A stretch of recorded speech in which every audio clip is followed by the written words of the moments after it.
इसकी इसकी बाबत वो मेरे कुछ सवालों का जवाब चाहे तो वो क्या करेगा, वो एक कोर्ट में एक क्यूरी के फॉर्म में देगा कि जी आपने जो आता है दावे के पैर नंबर 4 में ये बात लिखी है, तो ये तो ऐसे है, इसका ये ऐसे हुआ था। तो मुदई जो है उस क्यूरी का जवाब देगा। इसे कहते हैं इंटरोगेटरीज कहते हैं कि जब जवाब दावा आने के बाद आप पार्टीज को बुलाया जाएगा और वो फिर कहेगी जी हमने आपस में कोई डिस्कशन करनी है, तो वो एक इंटरोगेटरी सबमिट करेंगे, दूसरी पार्टी उसका जवाब देगा ताकि प्रॉपर जो कंट्रोवर्सी है वो सामने आ सके। उसके बाद थर्ड चीज़ है a day for its proceedings under order 12। ये क्या है? ऑर्डर 12 डील करते हैं एडमिशन के साथ। एक दावे में कई फैक्ट्स आ सकते हैं सामने, तो उसमें से कुछ फैक्ट्स हो सकता है मुद्दा मानता हो, तो कुछ फैक्ट्स मुद्दा नहीं मानता होगा। तो वो फिर जो अगर आपने ये कहना है तो मुद्दई ये कह सकता है कोर्ट को जी ये चीज़ें जो मैंने लिखी हैं एडमिशन की फॉर्म में इनसे करवाए, वो एक देगा कोर्ट के अंदर लिख के देगा और कोर्ट मुताले से पूछेगा कि आप क्या इसको एडमिट करते हैं या नहीं एडमिट करते। तो ये 3 काम जो है आपने जो भी जवाब तब आ जाएगा उसके बाद ये 3 दिन की डेट लगानी है। द कोर्ट में grant a maximum adjournment of 3 days for completion of each proceedings and shall keep full and complete record of these proceedings in form 13 independence. मैं उस्मान साहब को ये दे दूँगा सारी जो फॉर्म अपेंडिक्स है, इसके लिए उन्होंने एक सेपरेट फॉर्म भी निकाला हुआ है। उस फॉर्म में कोर्ट में मेंशन करना है रिकॉर्ड दावे में जो ऑनरशिप में मेंशन नहीं करता उसका सेपरेट एक फॉर्म होगा। उस फॉर्म पर आपने तीनों कार्यों का एडमिशन का, एग्जामिनेशन का और डिस्कवरी का एक रिकॉर्ड मेंटेन करना है और फिर इसको उसके बाद साथ लगा के ट्रायल कोर्ट के पास केस भेज देना। सो कोई और क्वेश्चन इनके हवाले से क्वेश्चन अगर आपका है, बाकी जो चीज़ें रह गई हैं वो इंशाल्लाह इसको नेक्स्ट लेक्चर में हम करेंगे। Any question? Thank you sir. Amendments को अगर आपने मैं ये देता हूँ, आप देख लें तो साहब ये प्लीज़। एक बात है कि जैसे जनाब ने फरमाया कि जो अमेंडमेंट में कुछ चीज़ें पार्ट जो है लॉ है या अदर लॉज जो है स्पेशल लॉज आ गए, जैसे सेक्शन 172 लैंड रेवेन्यू एक्ट जो है बताया कि उसमें जो भी चीज़ होगी प्रॉपर्टी में कि वादे हो गया कि अब ये जो है चूँकि related to land revenue law से है 172 के तहत ये डील होगा। अब उसमें वो लैंड रेवेन्यू एक्ट के जो सेक्शन 172 है वो रिलेट्स करते हैं करेक्शन ऑफ रिकॉर्ड हो गया रिकॉर्ड में है, तो वहाँ पे जो है कोई चीज़ डिक्लेयर करनी है, कोई राइट डिक्लेयर कराना है, तो वो फिर एक्सक्लूसिव जुडिशियल में सिविल कोर्ट वो सेक्शन 54 है, उसमें 2 सेक्शन है लैंड रेवेन्यू में, एक सेक्शन 54 है, एक सेक्शन 172 है ट्रांसफर ऑफ प्रॉपर्टी सेक्शन इसमें लैंड रेवेन्यू में। उसमें जहाँ पे टाइटल का इशू आ जाएगा ना, material question of title rise हो जाएगा, वहाँ पर उन्होंने उसमें लिखा होगा कि आपने सिविल सूट में जाना है।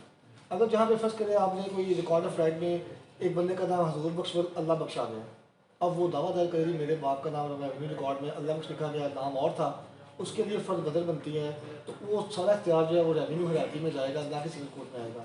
सिमिलरली जो ज़रूरी ज़मीन है अगर आपने उसकी तकसीम करानी है तो 172 के तहत वो एक एप्लीकेशन प्योर इख्तियार जो है वो रेवेन्यू कोर्ट का है, तो रेवेन्यू हराती में जाना, आपने तहसीलदार के पास दरखास्त फाइल करनी है, उसके खिलाफ आपने एरिया के पास जाना है, उसके पास फिर आखिर के बोर्ड रेवेन्यू है, तो यहाँ ये होता है कि वो हम 172 के तहत भी दावे सिविल सूट्स नहीं कर रहे हैं। अब जब ये सेक्शन 9 को क्रिटिकल किया गया है तो ये इस तरह के तमाम जो चीज़ें जिनके पूरा इख्तियार सिर्फ रेवेन्यू हराती का है, हमने वहीं पर जाना है, यहाँ पर नहीं जाना।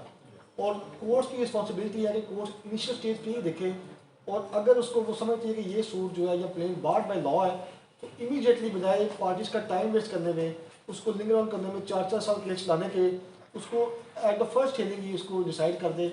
और उस पर एक जजमेंट भी आई है, उसमें उसका लिमिनी कंट्रोल के नाम से लिमिनी कंट्रोल जजमेंट है, बड़ी फेमस जजमेंट है।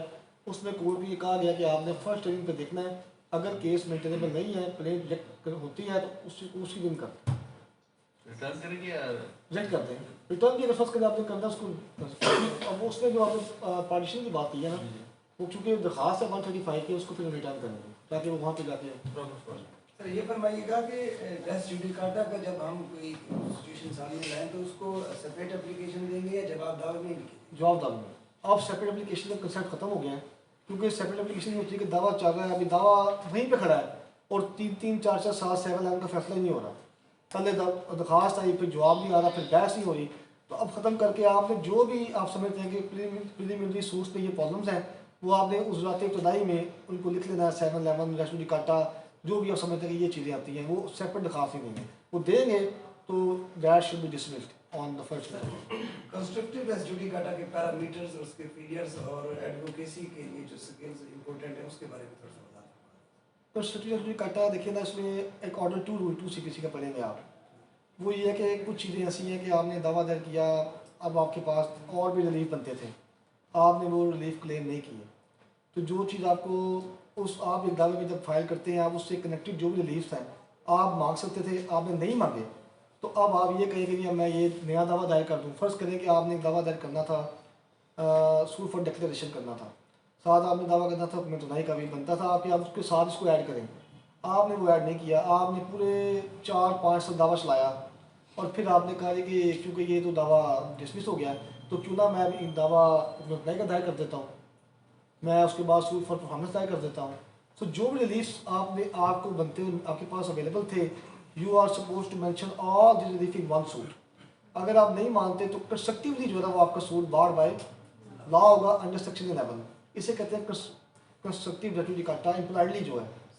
तो बाकी एडवोकेसी के लिए यही है जो मैंने पॉइंट बताया, रिसर्च, लॉ को ओपन करेंगे, किताबें खोलेंगे, जो मर्जी बंदा कह रहे कि मुझे बड़े बोलना आता है, मैं बड़ा अच्छी तकरीरें करता हूँ, मैं ये कर दूंगा, जैसा को जाके ये करूँगा, वो कुछ भी नहीं फ़ायदा। इज्जत भी तब है, लॉ का पता है आपको, लॉ आपको तभी आएगा जब आप बुक्स खोलेंगे, अमेंडमेंट्स पढ़ेंगे। लेकिन अब तो लॉ इतना अमेंड हो गया है कि बिलीव करिए हमें भी सम टाइम प्रॉब्लम होती हैं, और आप जैसे भाई आके बताते हैं हमें कि सर ये अमेंडमेंट्स में ऐसे आ गई। तो मेरी आपसे भी यही रिक्वेस्ट है कि ये अमेंडमेंट्स हैं इनको थॉरली पढ़ें, क्योंकि इन्होंने बहुत हद तक जो है ना CPC को बिल्कुल चेंज कर दिया गया। हम अभी भी इसी बुक पे हैं 2015 की, अब इस किताब में कोई मेरा ख्याल है 100+ अमेंडमेंट्स जो है ना वो आ चुकी हैं। अगर आप इस किताब को आगे रख के केस तैयार करेंगे तो फिर आपकी यही होगा 4 तरीकों के बाद जिस तरह आपने फरमाया कि जो कंस्ट्रक्टिव रेस जुडिकाटा जब लग जाएगा तो अब दोबारा फ्रेश सूट में नहीं